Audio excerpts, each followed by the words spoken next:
Haha. À la fin de cette vidéo, cette culasse prépa groupe N sera prête à en découdre avec la vie. Non mais attends, t'as pas le droit de dire que c'est une groupe N, tu changes même pas les arbres à cam. Au programme de cette vidéo, du coup, porting des ports, échappement, admission, rodage des soupapes, installation de mes nouveaux ressorts racing et remontage de tout ce qui est joint, tout ce qui est externe, arbre à cam, tout ça, cache-culbut. Et il n'y a pas grand chose sur une culasse réellement. Ah si, dégripper ces putains de poussoirs. Pour une vraie groupe N, j'aurais dû foutre des mécaniques, parce que ça c'est des hydrauliques. 800 balles. Oui, 800 balles. C'est déjà les ressorts qui coûtent déjà 400 balles. L'arbre à cam, ça coûte 800 balles en plus, que je n'ai pas d'ailleurs. Donc d'accord, là le but c'est que assez rapidement je puisse remonter ce moteur. Donc là, tout ce que j'ai pas en plus, là, le truc perf, et que je peux m'en passer parce que ceux d'origine font le taf et que je pourrais les changer par la suite. Genre typiquement les arbres à cam et les poussoirs, je pourrais les sortir moteur dans la bagnole. Donc on s'en fout complètement. Là le but c'est juste que ça tourne. Si j'ai déjà 150 chevaux dans la 205, c'est déjà très bien pour une 205, pour se faire à la mort. Je pense que j'aurai déjà plusieurs occasions de faire une petite tête-à-tête avec la faucheuse. Bon, je vous dis tout de suite, pour moi, il n'y a aucune surprise pour le porting. Bon, déjà, tu vois qu'il n'y a pas grand-chose à venir gratter sur le côté avant de bouffer. J'ai regardé sur internet les conduits maxi. En fait, ils doivent faire un autre truc, ils doivent souder quelque chose parce que c'est énorme. En fait, en gros, ils prennent un rond, mais avec tout le diamètre là. Donc avec le truc des injecteurs, ça fait un rond complet. Mais moi, je peux pas, sinon je sors de la matière. Joint neuf. Et voilà, la grande surprise que moi je n'ai pas parce que je l'avais déjà vu. Il n'y a pas de porting à faire. Il n'y a pas. C'est à la limite sur les ports injecteurs là, gratter quelques milles. Mais sinon, Peugeot a extrêmement bien fait ça. C'est-à-dire que le joint fait exactement la taille du conduit. Du coup, en fait, il n'y a pas à le gratter parce que si je veux gratter le conduit pour agrandir encore, bah, il faudrait que je découpe du coup le joint pour qu'il s'adapte et flemme en fait. Vraiment, si on a quelque chose, c'est même pas un 1000 quoi. Genre, je vais juste poser la fraise histoire de dire que je l'ai posé dessus. Après, je sais pas si en fonction des joints, c'est pas exactement bien centré pareil. Pour la fabrication et que du coup ça change quelque chose. C'est que chaque joint est peut-être différent.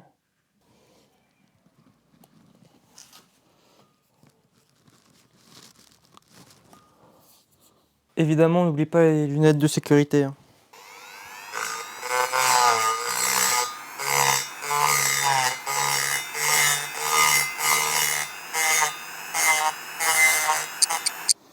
Hop, maintenant je passe au polissage. Donc avec une fraise, avec une papier poncé quoi.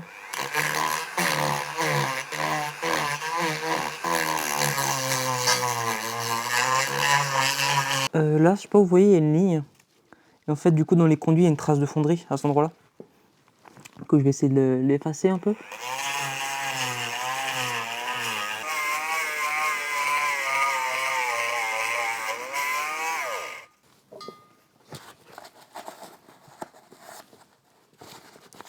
Miam miam miam.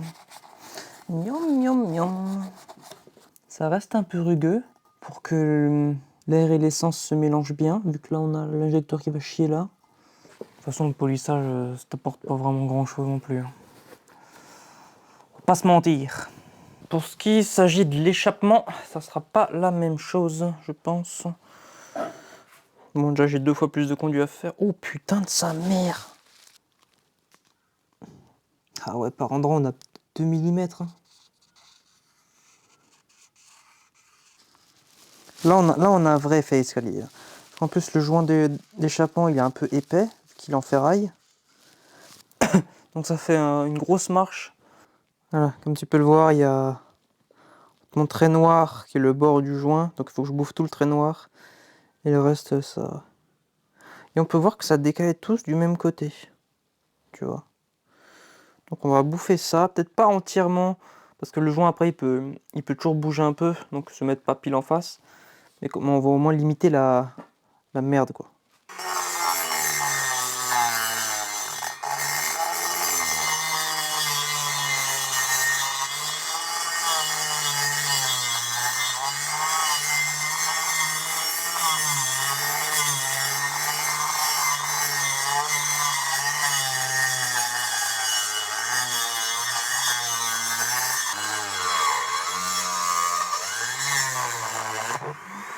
Merde.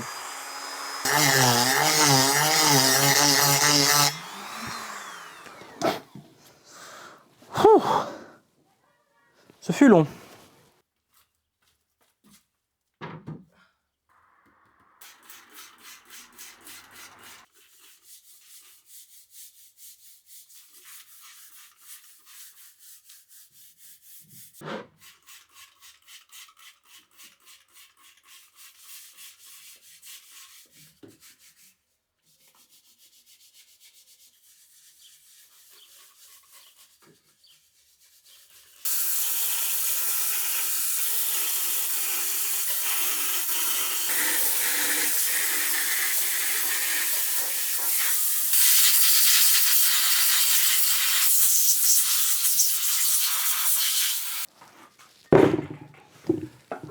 Oui, il y a un faux raccord, tu m'en voudras pas.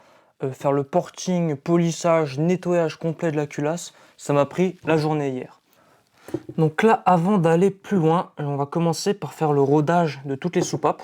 Vu qu'on ne sait pas l'état du moteur et que je les avais un peu maltraitées, hein, on va voir sur TikTok.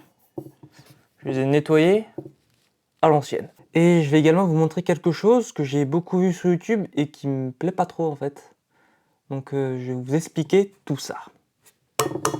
Hop, toutes les soupapes, pâte à polir, petit outil. Non, je ne vais pas le couper et je vais pas utiliser de perceuse, je vais t'expliquer pourquoi.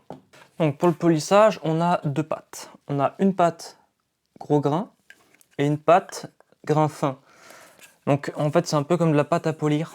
Ça va venir abraser la surface des deux, donc deux surfaces de contact, le siège et la soupape, pour que tous les deux s'épousent parfaitement. Donc tu commences par gros pour bouffer bien beaucoup de matière, et après tu commences plus fin pour vraiment créer une étanchéité. Donc hop, pour faire ça, je vais mettre de la pâte directement sur la portée de ma soupape. Hop, et tu enfournes ta soupape. Alors, si tu traînes sur les réseaux sociaux, type Instagram, TikTok, tu verras beaucoup de vidéos d'Indiens qui lèvent la soupape et qui la claquent, juste la claquer dans le siège. Ça marche pas comme ça. Et tu verras d'autres sur internet qui utilisent ce truc-là, mais qui le coupent, qui le mettent dans la perceuse et qui font tourner. Et ils viennent râler que oh, la ventouse elle tient pas, ça fait que de décoller et tout. Oui, parce que si tu ne le mets pas pile au centre et que tu mets sur le côté, ça tourne pas rond. Donc tu mets dans la perceuse, ça va sortir, ça va lâcher. Parce que c'est une ventouse. Une ventouse, ça travaille en traction, en tirant, tu vois, que ça absorbe. Ça travaille pas en cisaillement, en rotation comme ça. Du coup, avec le couple de la perceuse, bah ça décolle en fait, ça tient pas. C'est la merde. Il y en a d'autres qui mettent aussi directement la visseuse à l'arrière de la soupape, donc direct dans le mandrin. Ça c'est complètement con parce que c'était pas parfaitement droit. Tu forces sur le côté et tu vas bouffer qu'un coin. Là. Ou carrément te défoncer ton siège et ton guide. Donc je ne suis pas pour. Et de toute façon, là, je te le montre en temps réel, mais c'est vraiment pas long en plus, donc t'as pas besoin de te faire chier à la perceuse. Tac, tu colles. Là t'entends le bruit. Et là, le bruit change. Voilà, tu t'entends? Tu vois? On voit déjà que ça a commencé à bouffer. Donc là, j'enlève la pâte. Et je vais prendre la fine. Et là, pareil, ça va faire un bruit et ça va changer.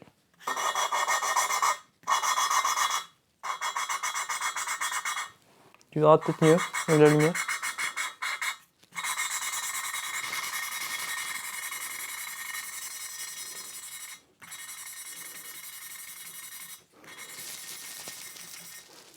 Presque plus de bruit.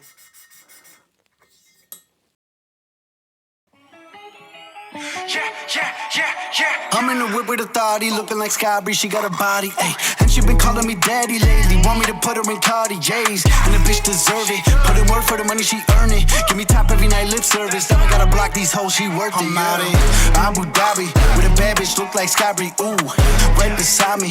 In the Phantom off that Molly, yeah. Abu Dhabi with a bad bitch, look like Skybri, ooh, right beside me. In the Phantom off that Molly, yeah. Abu Dhabi with a bad bitch, look like Skybri, ooh, right beside me. In the Phantom off that Molly, yeah. Abu Dhabi with a bad bitch, look like Skybri, ooh, right beside me. In the Phantom off that Molly, yeah. Shorty a dancer with her OnlyFans, got her bands up. She independent, got a land truck, don't need no man, but I'll man up for that. Ooh, put it on camera. She a freak, nothing I can't handle. When I'm pulling up in that Phantom, I got a pussy wetter than Niagara. Bitch, I'm a dog, I'm off the leash. Ain't no one holding me back, I'm a beast. Showing them off, all of my teeth. None of them fucking with me in these streets. Ooh, Skybri hit me in my DMs. I've been trying to meet up and see ya. I can fly you out to Abu Dhabi with a bad bitch, look like Skybri. Ooh, right beside me. In the Phantom off that Molly, yeah. Abu Dhabi with a bad bitch, look like Skybri. Ooh, right beside me. In the Phantom off that Molly, yeah. Abu Dhabi with a bad bitch, look like Skybri. Ooh, right beside me. In the Phantom off that Molly, yeah. Abu Dhabi with a bad bitch, look like Skybri. Ooh, right beside me. In the Phantom off that Molly, yeah.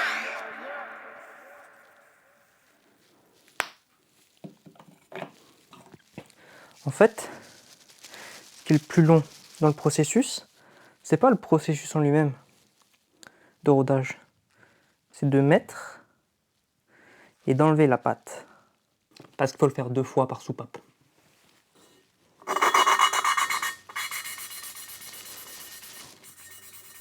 Sinon, en soi, tu vois, c'est rapide. Là, j'insiste un peu parce qu'en fait, mes sièges ils sont vraiment dégueulasses.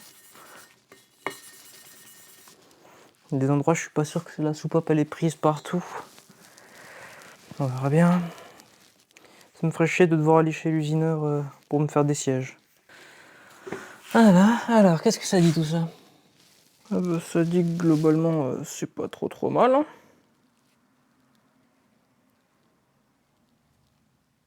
Peut-être juste à quelques endroits comme ça. Là, il y a une espèce un peu foncé, noir. Moi, ce qui me fait le plus peur dans cette culasse, c'est ça. Là, il y a vraiment un gros pet. Et le problème, c'est que si tu fais recharger en aluminium, c'est vraiment 1 mm du siège de soupape. Du coup, ça va 100% le déformer. Voilà. Maintenant, on va mettre les joints de queue de soupape. Et après, on n'aura plus qu'à y insérer les soupapes et mettre les nouveaux ressorts. Touing!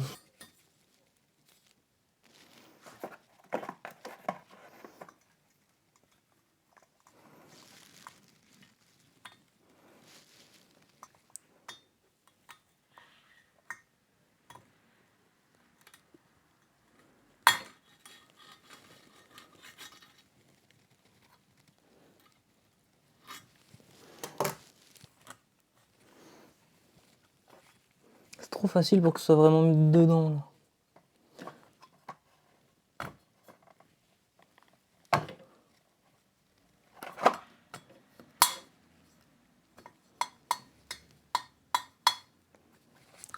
Je sais pas. Bon, en fait, si. C'est bon. Tac. Si on regarde le joint. En fait, si tu veux, dedans, il y a des petites stries et il a un épaulement. En fait, il va jusque... Si on regarde, tu vois, il y a la petite partie de pied et après celle du fond, là, la plus épaisse. Celle qui a pile au bout de mon doigt. Voilà, tac, ça. Il va en contact, il va pas par-dessus. Nous, il va juste par-dessus ça. Et quand je regarde sur le côté, on peut voir la partie bronze. Et après, on voit la partie argentée des joints en contact. Donc c'est bon, c'est bon. Plus que l'échappement. Chier dedans. Chier dedans, net.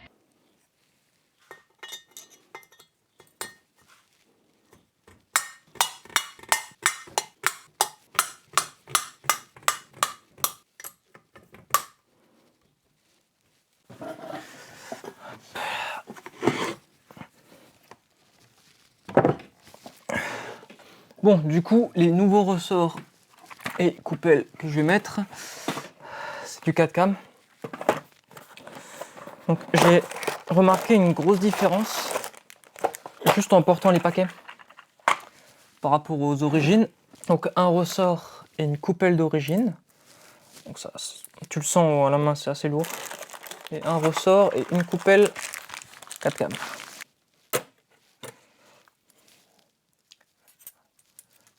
Il y a une belle différence de poids quand même.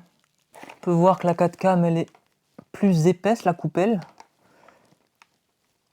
C'est pour rattraper le fait que le ressort en fait en lui-même il est plus petit. Tu vois, tac, là si je les aligne, le ressort 4 cam il est légèrement plus petit, mais il est plus dur. Et je crois que les coupelles sont en titane parce qu'elles sont vraiment hyper légères par rapport aux origines. Et en même temps ça renforce ça parce que bon, c'est fait pour prendre plus de tours. Le ressort il est plus fort, il appuie beaucoup plus fort. Du coup ça met beaucoup plus en contrainte la coupelle, donc il faut qu'elle soit plus résistante et plus légère parce que vu que ça prend beaucoup de tours, il faut que ça revienne rapidement quoi. Faut pas qu'il y ait un poids mort en permanence dans ta culasse.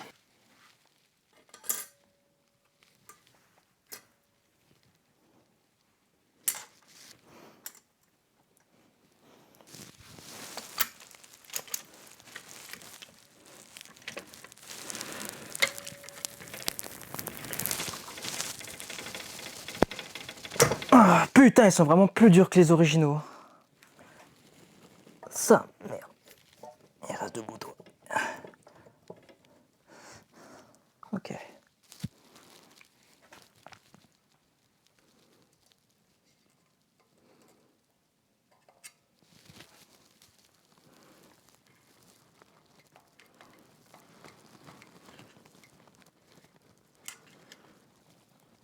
Ça va, quand t'as pris le truc, ça se passait bien.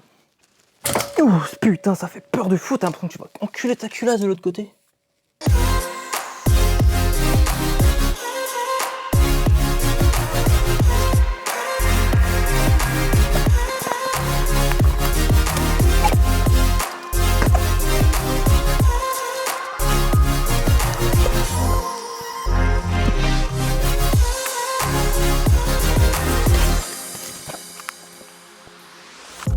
Pretty house of cards, built on your apologies. Never worked too hard, while I give it all of me. I'm a classic, little Antoinette, I don't panic. Always keep my cool while you're crashing. What you looking for, yeah, I have it. But are you satisfied as the smoke fades away? Act like you don't mind growing further away. Say that you could find someone new in a day, but you keep coming back every night like I'm your bad habit.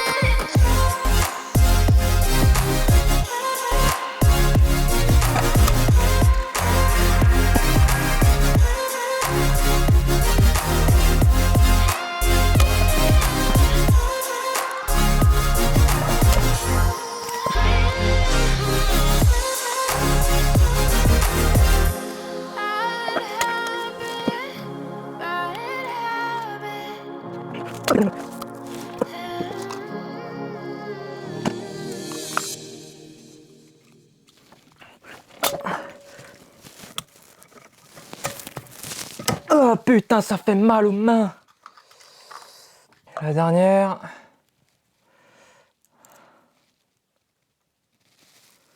The last one.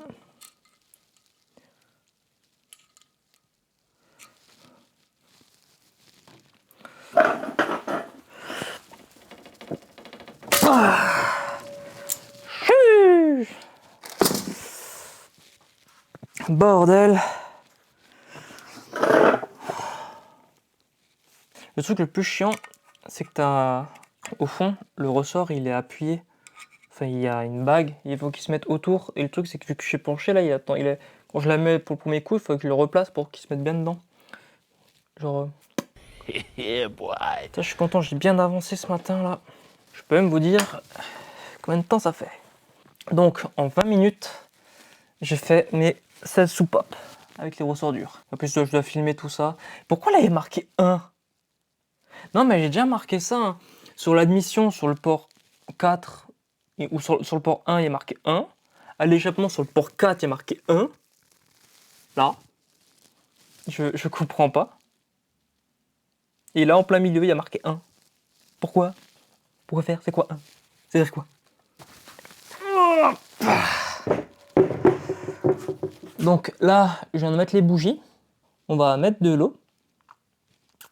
Et on va voir si c'est étanche.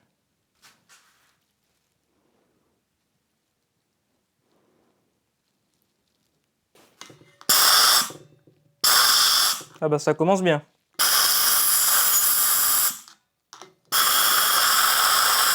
Il y a rien qui est étanche. Putain!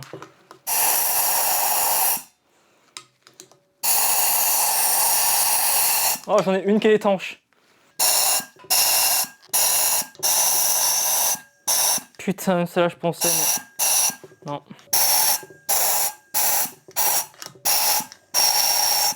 Oh. Jacuzzi!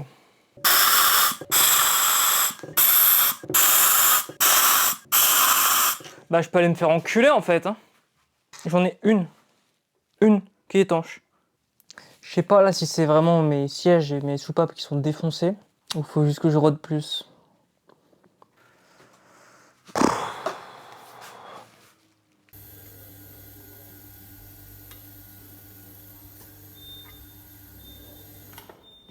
Bon, je viens de sortir de chez l'usineur. J'ai une bonne nouvelle. Il m'a dit, il n'y a pas de problème avec ta culasse. Il a testé de la compression, donc en mettant dans les ports d'admission, tout ça. Il a dit, t'as 4 bars. Ok, donc ça fuit, mais il a dit ça, on s'en fout. Avec la compression après, par-dessus les soupapes, il a dit, il n'y a rien qui va sortir. Après, il m'a dit aussi que si je voulais, je lui laissais et il me prenait 120 balles. Mais il a dit, pour lui, c'est 120 balles dans le vent, quoi. Ça sert à rien. Du coup, je lui fais confiance au vieux. On va pouvoir continuer. Et tu m'en verras ravi. Donc le projet là, c'est que du coup je vais pouvoir remonter ça. Même si c'était que 120 balles, en vrai ça aurait été tentant de lui laisser, mais vu que j'ai un budget limité, si je peux me permettre de ne pas faire certaines choses, je vais éviter de les faire pour que cet argent serve à ce que le moteur tourne. Parce que dans un premier temps, le projet initial avec le moteur, c'était de le monter tel quel dans la bagnole.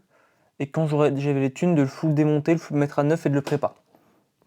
Finalement, vu l'état dans lequel il était, j'ai dû le mettre à neuf tout de suite, donc ça a un peu réduit mes plans. Mais sinon, je remonte tel quel, donc sur le bloc qui devrait être réalisé, mais qui va pas être réalisé. Et quand j'aurai les thunes, je démonterai, je changerai les pistons, je réaliserai, donc piston Vossner évidemment haute compression, et quitte à déjà tout démonter, à mettre de l'argent pour faire les choses bien, je lui ferai faire les sièges de soupape quand même. Parce qu'en vrai, 120 balles, ça va. Comme ça, on sera clean. Pareil, je pense que je surfacerai le bloc aussi. Donc, mais ça, c'est pas pour le moment. Ça sera dans un second temps, quand je l'aurai prépa pour un prochain objectif. Là, objectif, c'est déjà les 200 chevaux, ça serait bien. Et après, vers l'infini et l'au-delà, hein. Ce moteur, il est capable de prendre 300 chevaux, honnêtement. Moi, je pose ça là. Hein. Je dis ça, je dis rien. Mais bon, là, j'ai déjà setup de quoi faire pour les poussoirs, les histoires de poussoirs. Je vais te raconter ça et je vais t'expliquer. Donc mes poussoirs, certains vont très bien et certains sont complètement grippés. Tu vois, celui-ci, il est vraiment mou. Certains sont encore plus mous. Et d'autres, comme celui-ci, complètement bloqués. Ils ne bougent pas. Donc dans l'idée, c'est de les démonter. Comme celui-ci. Afin de les refaire. Et j'en ai déjà fait un pour tester. Donc qui est sur la culasse. Un qui était tout dur comme ça. Et effectivement, il est revenu un peu mou. Je tiens à préciser que c'est la technique que Ultimate Making a montré dans une de ses vidéos et qu'il a lui-même repris de Matt Forge Motor. Voilà, tu vois, il est dur comme la justice. Je vais mettre un gant quand même. Oh, mais il vient rapidement celui-là. Voilà. Maintenant, ce qu'on va faire, déjà, bon, je fais ça au nettoyant frein, je vais essayer de faire ça à l'éthanol après. Parce que ça coûte cher le nettoyant frein et que là l'éthanol je l'ai eu à... J'ai fait le plein hier de la voiture, 25 balles le plein. Donc j'ai eu à 60... moins de 70 centimes le litre. J'ai fait un hold up. Donc là déjà le petit trou là pour voir s'il n'est pas bouché. Il n'est pas bouché. C'est bon signe. Ensuite, cette partie-là, tu peux... Oh oui, tu sens que ça le grippe dedans. Ouais, il est grippé dedans. Voilà, tu peux l'ouvrir. En fait, c'est un piston. Tac, tu l'ouvres. T'as ici, sur la partie haute, un ressort. Pareil, t'as plein de merde dedans.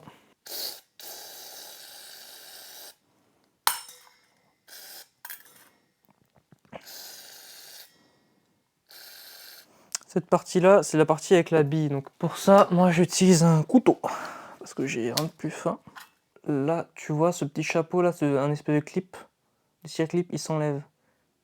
Et hop, là tu peux voir qu'il y a des petits coins. Donc en gros, il y a des petits trous. Tac, là il est parti. Faire ça délicatement parce que bon, dedans t'as une bille. Et sous la bille, un minuscule ressort. Donc tu nettoies tout ça.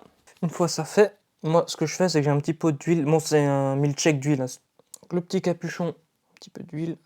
Tac. Tu fous le ressort, tu fous droit, tu fous pas de travers. Tu fous la bille dessus le ressort. J'espère que tu vois bien, c'est vraiment tout petit. Et là, tu as ce petit piston. Tu as une partie profonde et une partie pas profonde. Bah, tu mets dans la partie pas profonde. Il faut que de l'autre côté, tu puisses voir la bille, en fait, dans le trou. Et là, tu appuies. Ensuite, moi, ce que je fais, je les fous dans l'huile. Parce que je suis un espèce de sauvage. Ensuite, ressort. Ce piston qu'on vient de monter, la partie où on met le clip à l'intérieur, contre le ressort. Ensuite, tu prends ton poussoir. Ouais, la partie là, c'est la partie contre la soupape. Donc tu mets la petite partie où en gros il y a la bille clipsée dedans. Tu mets dans le fond. Tac. Donc là, je les fais tous, tout ce qui me reste là, et je te reprends après, parce que t'as pas besoin de tout taper. Ok, voilà qui est fait. Donc le but de la manœuvre, c'est d'enlever toutes les résidus d'huile brûlée dans les poussoirs là, de façon à les rendre de nouveau bien tendres et tout. Et aussi, un poussoir hydraulique, son fonctionnement, en fait, si tu as remarqué, il n'y a qu'une entrée, il n'y a pas de sortie. Donc une fois qu'il s'est pris de l'huile, si tu veux, il a pris sa position, vu que l'huile c'est pas compressible en fait, il va combler le jeu qu'il y a entre la soupape et l'arbre à cam. Si j'aurais interverti un qui était enfoncé parce qu'il n'avait pas beaucoup de jeu à rattraper avec un qui avait beaucoup de jeu à rattraper, si tu veux, celui qui n'avait pas rattrapé beaucoup de jeu, qui se retrouve sur la soupape où il faut rattraper du jeu, il va rattraper le jeu. Par contre, l'autre, il a déjà rattrapé le jeu et il est plus compressible en fait, tu peux plus comprimer. Donc en fait, il aura trop de jeu et du coup, la soupape restera ouverte. Et du coup, pour les remettre à zéro, il faut les démonter. Il y en a juste quelques-uns que, quand je les ai remontés à l'huile, par exemple celui-là, j'ai mis beaucoup d'huile. Il bouge, mais il est très dur. Et ça, c'est parce que j'ai mis beaucoup d'huile dans celui-là quand je l'ai remonté. Les autres, ils ne font pas ça. Celui-là, il est très très mou. Celui-là, j'ai même pas dû mettre d'huile du tout. Là, c'est juste le ressort, en gros. On va tous les remonter sur la culasse. Au moins ça, ce sera fait. Et après ça, on pourra s'attaquer à l'arbre à cam.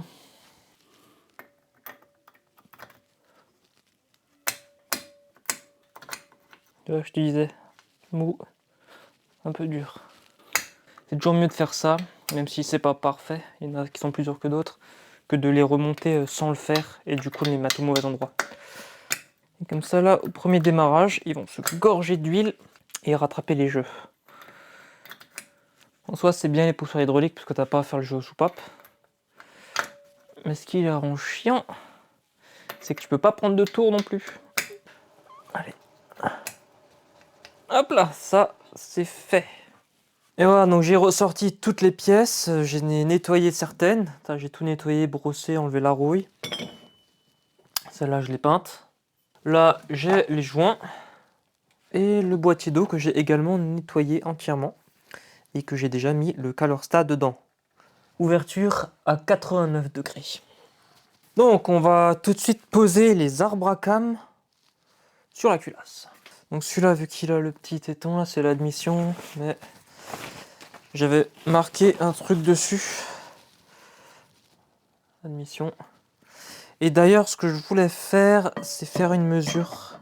Voir la différence de levée entre les deux.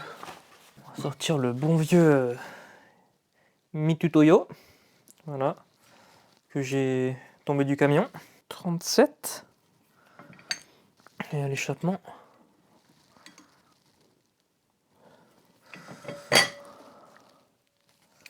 C'est les mêmes arbres. La différence de hauteur. 3,75. 3,75. Donc on a littéralement la même levée à l'échappement qu'à l'admission. Et ce que je voudrais voir, si j'aligne les clavettes, donc là les deux clavettes sont vers le haut. Après si je le mets...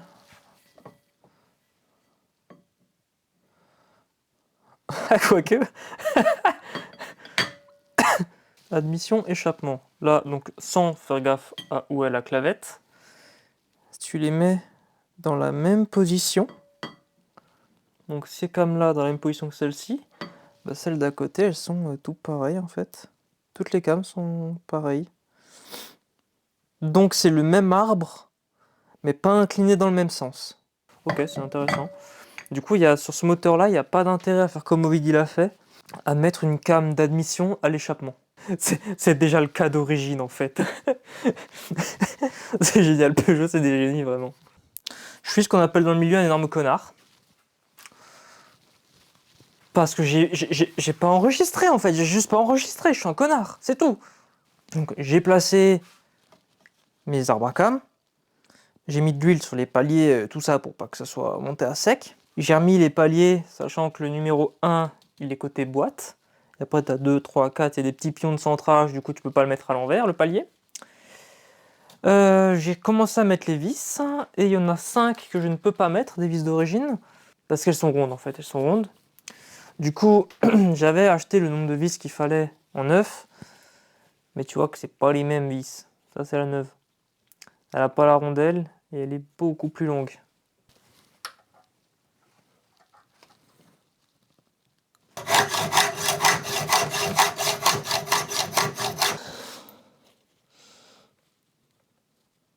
Yup.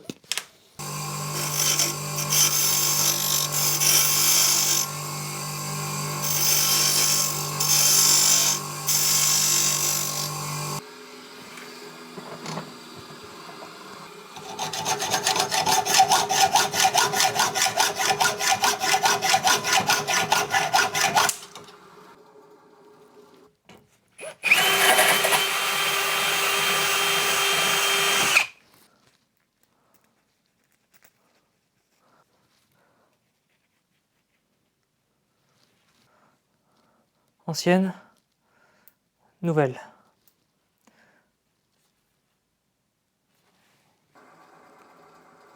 Voilà, c'est fait, c'est bon. On passe à autre chose.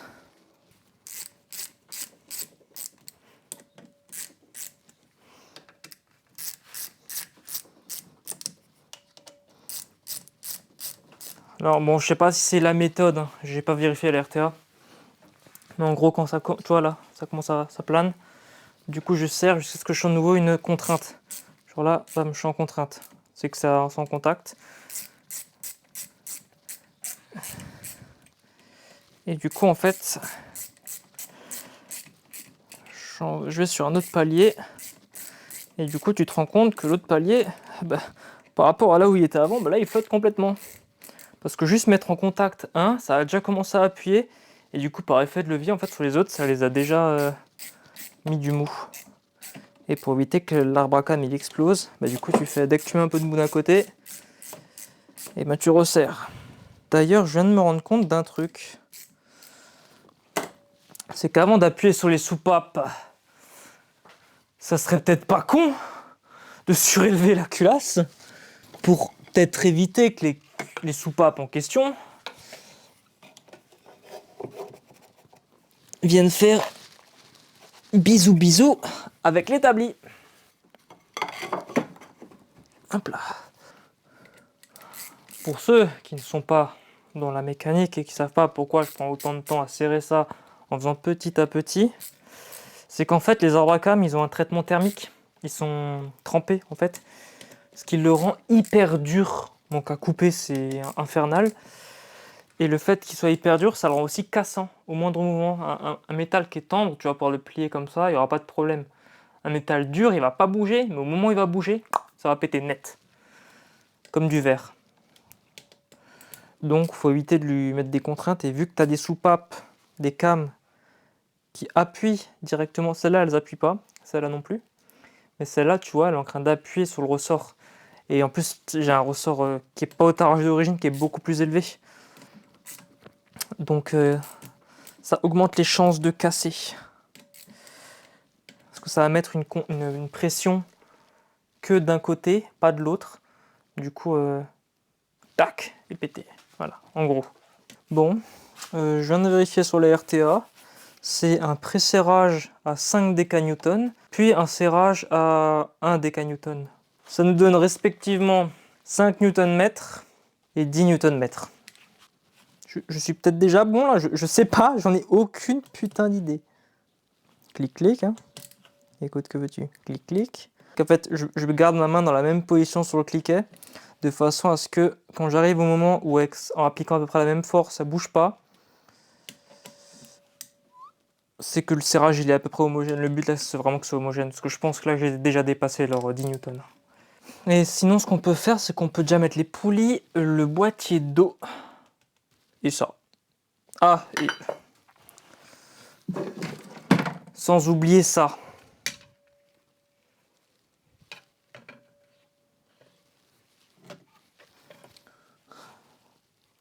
Alors, le mettre dans le bon sens, parce qu'il s'avère qu'il n'y a que un côté où il y a le téton pour choper l'huile, et vu la taille, ça rentre que dans celui-là. Mais celui-là, il n'y a pas le conduit il est sur... Oh putain, qu'est-ce que j'ai branlé! Qu'est-ce que j'ai branlé? J'ai inversé tous les paliers?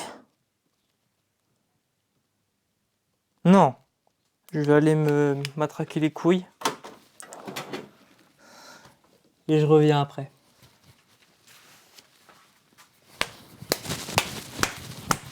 Attends, stop. Fausse alerte. En fait, j'ai regardé sur la vidéo, j'ai bien eu dans le bon sens. Et de ce côté, tu as un gros trou donc pour la redescente d'huile. Et de l'autre côté, tu as un tout petit trou pour la pression.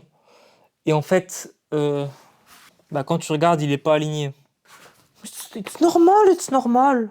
Donc je vais monter mon truc et je crois que j'ai des joints neufs. Donc je crois que là, il y a des petits joints et je crois que je les ai. Je crois que c'est ces joints-là. Ah, ils sont tous secs, ils sont tous morts. Eh oui, ils sont tous morts. Aïe. Ah bah je l'ai pas enlevé, je l'ai coupé, tiens. J'espère que c'est bel et bien les bons. Sinon j'ai l'air d'un con. Ah bah le nouveau, il est très dur à mettre. C'est pas des doigts que j'ai, c'est des saucisses. Il passe, il a l'air de faire la bonne taille.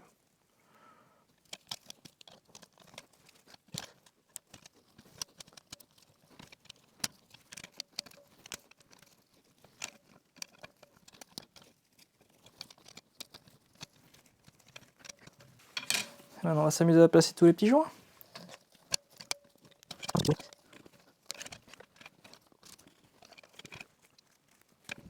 Ça doit bien aller ici parce que j'ai tout juste ce qu'il faut.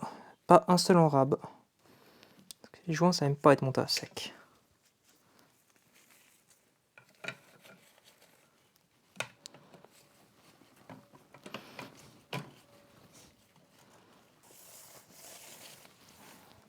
Voilà, c'est beau.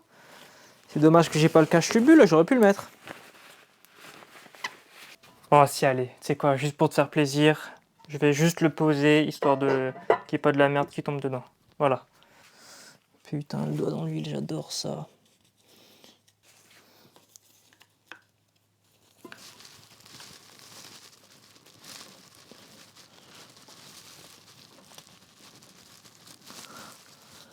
Oh, chiant.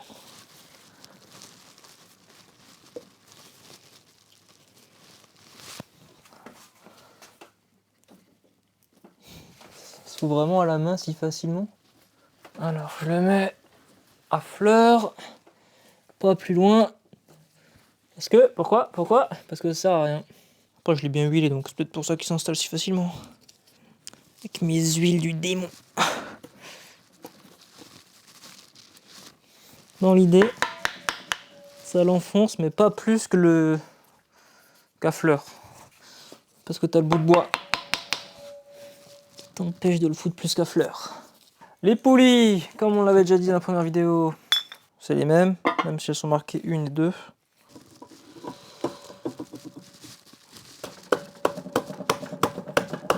Alors la clavette, je l'ai pas enlevée, parce que j'ai pas réussi à l'enlever. Et qu'en fait, t'as pas besoin de l'enlever, donc j'avais pas mis à l'enlever pour rien. Voilà.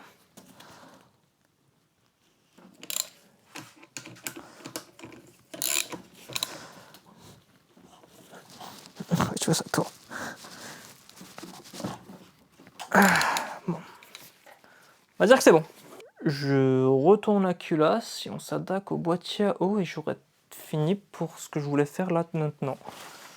Le reste, ça sera le couvre-culasse et 2-3 trucs qu'il faut encore que je retape. Bon, de ce côté, j'ai pas grand chose, faut juste que je me souvienne de ces quelles putains de vis. Oh, et je les ai parfaites les vis là-dessus non plus. Au pire, c'est quand je te les pose pour la vidéo et je verrai en off si je les fais.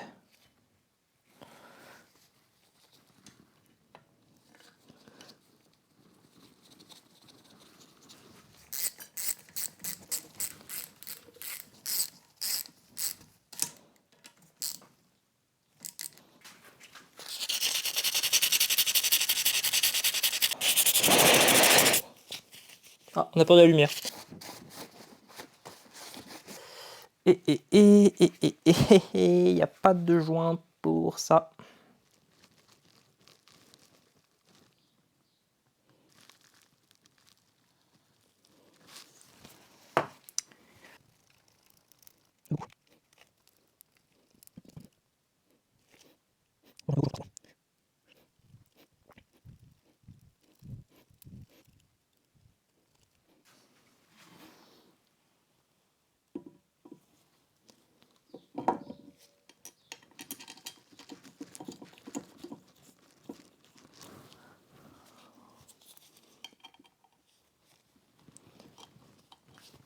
Putain, c'est 0 là qu'elle va. Ça me fait office de centreur, c'est pas grave.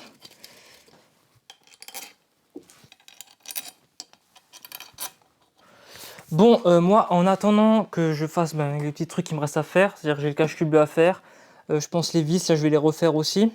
J'ai ce petit joint là et 2-3 bricoles, comme ces 2 supports, qu'il faut aussi que je fixe à la culasse, je vais les faire en off. Donc voilà, moi je vais te reprendre une fois que j'ai fait tout ça, comme ça on pourra vraiment finaliser la culasse.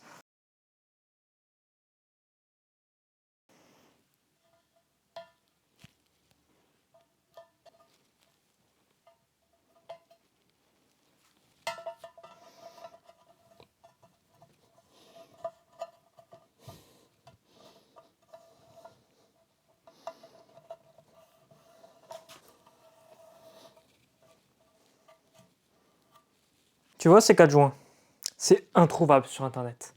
Ce sont les joints de puits de bougie, donc pour le cache-culbuteur, pour pas qu'il y ait de l'huile qui va dans les puits de bougie.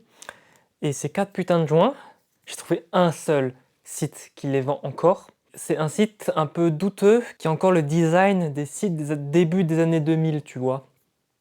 Oui, je suis tout propre, tout beau. La classe. Et c'est 20 balles, les 4 joints. Et t'as 6 € de frais de port. Mais bon, étant donné que c'est les seuls qui les vendent, t'es obligé de les mettre. Et ça m'a fait penser à quelque chose, que je te reparle plus tard. Oui, je huile tous mes joints. Voilà.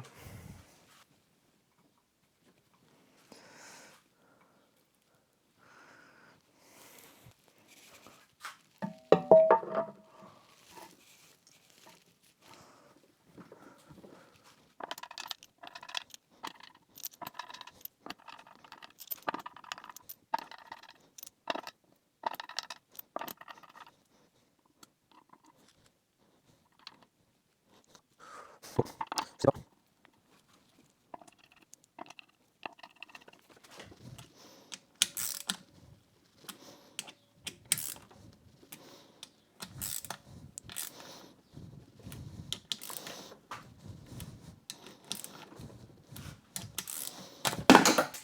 Bon, cliquez.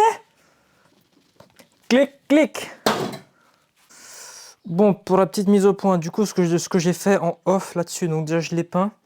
Alors, à la caméra, ça paraît peut-être très très bien.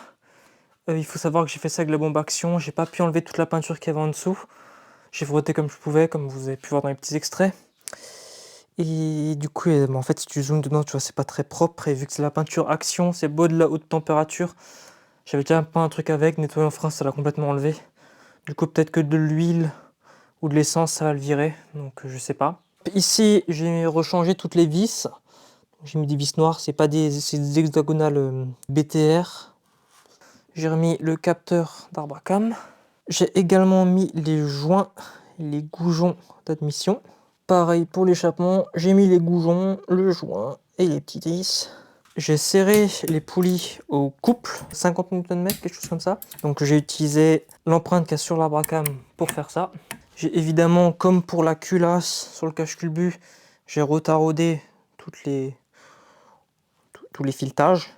Voilà, pour que ce soit propre et nickel. Une culasse finie, prête à être montée sur cette merde. Mais ça, c'est pas pour tout de suite. Bon, t'as pu remarquer ces petites vis là, c'est juste que les supports là. Ouah, je vais me péter la gueule. Ils sont en train de sécher, je les ai repeints. Je te remercie d'être arrivé jusque là dans la vidéo. Donc si t'es arrivé jusqu'ici, mets-moi en commentaire, ça va chier. Donc ce qui me manque pour pouvoir remonter ce moteur, mis à part tout ce qui est embrayage et distribution, il me manque les coussinets de Vilebrequin que j'ai commandés en février. Qui n'ont toujours pas été expédiés en fait parce qu'ils ne sont pas en stock. Je les aurai peut-être jamais, on sait pas. Peut-être qu'à un moment je vais demander un remboursement, 80 balles quand même. Et que je vais prendre des origines au lieu de prendre des trimétal. Bon, on n'aura pas trop le choix. Certains vont se demander pourquoi, vu que c'était que 120 balles, j'ai pas fait faire quand même les soupapes. Tout simplement parce que le bloc, je vais devoir sûrement le faire réaliser lui aussi. Et que en fait, si je réalise le bloc, il faut que je change les pistons. Oui. Et c'est pas prévu pour tout de suite, parce que si je change les pistons, je vais mettre des forgés. C'est 800 balles les pistons. Donc, j'ai clairement pas le budget. Là, le but, c'est qu'elle roule. C'est juste qu'elle tourne. Même si c'est à la puissance d'origine, faut que ça tourne. Le jour où je réaliserai le bloc, je mettrai les pistons, je ferai reprendre les guides et les portées de soupape. Voilà. On partira tout sur du correct. Mais là, pour le moment, ça sert à rien. Ça sert à rien. On va voir jusqu'où on pourra aller en mettant un arbre à cam, évidemment. Ça, c'est la phase 2 du projet où je vais complètement forger et sûrement que le Vilebrequin, je le ferai réalléger, rééquilibrer, tout ça. Là, pour le moment, on remonte un peu origine plus, OM+, voilà. Juste avant, je t'ai parlé d'un projet donc avec les pièces qui sont introuvables. Tu connais peut-être déjà sur YouTube Charles-Henri, qui fait de la prépa sur des 4L, donc tout ce qui est Renault clé en fonte. Et il a créé sa propre marque Made for L. Donc ce sont des pièces performance pour les 4L, tout ça, qui fait refabriquer. Pendant le montage de ce moteur, en fait, il y a beaucoup de pièces. Les joints là qui sont introuvables, et d'autres pièces qui sont juste introuvables, qui n'existent plus. Je trouve ça con d'ailleurs pour un moteur qui est utilisé en compétition, qu'il n'y ait aucune pièce disponible. Mais bon, ça, j'imagine que les préparateurs ont leurs fournisseurs privés. J'imagine qu'ils ne sont pas accessibles au grand public. Et donc, je pensais à un projet un peu dans son style de Made for L, mais pour du Peugeot, du PSA. Faire refabriquer des pièces qui sont introuvables et en faire un shop en fait, tu vois. Tout simplement un shop performance avec des pièces introuvables. Donc je me renseignerai, dis-moi en commentaire si ça pourrait t'intéresser. Parce que là pour le moment j'ai pas le budget, il faut que je me renseigne de comment faire tout ça pour faire refabriquer des pièces, faire fabriquer des trucs, tout ça, les normes, enfin en gros tout ce qu'il faut pour que je fasse un site et que je puisse vendre les pièces, tout ce que ça me coûtera, tout ça parce que pour le moment je suis un peu fauché, donc mais ça tourne dans ma tête là, vu qu'il y a beaucoup de pièces que j'ai galère à trouver, ça pourrait être intéressant et je pense qu'il y a des gens qui pourraient être intéressés. Bon, sur ce, je t'ai dit tout ce que je t'avais à dire, je pense que la vidéo est assez longue, plutôt content de ce que j'ai pu faire avec cette culasse sans avoir à tout rectifier. J'ai juste dû rectifier là où il y a le joint de culasse en fait, parce que c'était voilé. Pour le reste de ce qu'il m'a dit l'usineur, je lui fais confiance. Donc il y a sûrement des gens qui vont me dire « Oh, il fallait quand même faire, là t'as une fuite !» Il m'a dit que c'était normal, que c'était ok. Donc je vais lui faire confiance là-dessus, et on verra bien, on verra bien. Là le but c'est peu cher. J'en suis déjà à 3000 balles. Train avant compris. Donc ça fait quand même un peu. Et j'ai encore calculé 1500 balles minimum pour que le moteur soit dans la voiture et tourne. Ouais. Donc on se retrouve dans la prochaine vidéo qui va sûrement parler de la MX5. J'ai un petit truc à faire dessus et on se retrouve le mois prochain. Allez. Ciao. Putain, je viens de me rendre compte que j'ai pas mis le cache d'Istrie. Fais chier.